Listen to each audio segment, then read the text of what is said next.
छौड़ी सबके कथा सुनैबा सुन ले सबटा ध्यान लगाई कथा यदि छौड़ी सबके खैनी खाई छ पियै छ बीड़ी देह करै छ टीरी री माने लगला उल्टे बानी कहवत देह पर जैता फानी फेंक देता गरम पानी माई बाप के नहीं बात रखै छ दिन भर ई मोबाइल तकै छ की कहिया छौड़ी के खिस्सा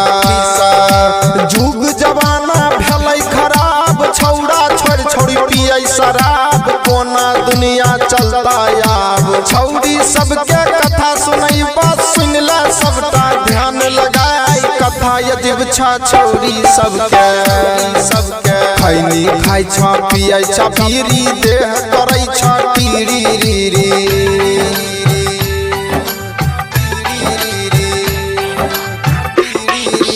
छौड़ी सबके कथा सुनैबा सुन ले सबटा ध्यान लगाई कथा यदि छौड़ी सबके याब कहबा अपन खिस्सा चला हो भैया छौड़ी दिशा बड़का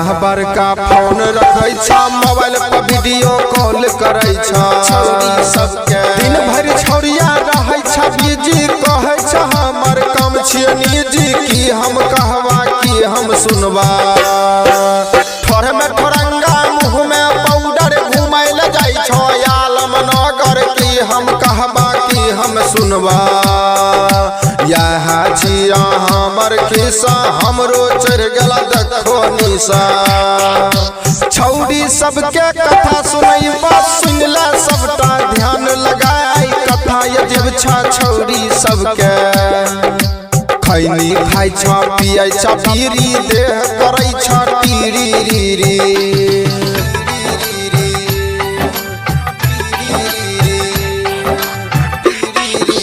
छौड़ी सबके कथा सुनैबा सुन ले सबटा ध्यान लगाई कथा यदि छौड़ी सबके याद कहबा अपन खिस्सा चला हो भैया छौड़ी दिशा घर के न कोनो काम करै छ दिन भर खाली आराम करै छ बिल्ला देखै छ एकर लीला मुन्ना कहै छ गाय दो किल्ला अंशु कहै छ छोड़ दह बिल्ला छौड़ी सबके कथा सुनैबा सुन ले सबटा ध्यान लगाई कथा यदि छौड़ी सबके खैनी खाई छ पियै छ बीड़ी देह करै छ टीरी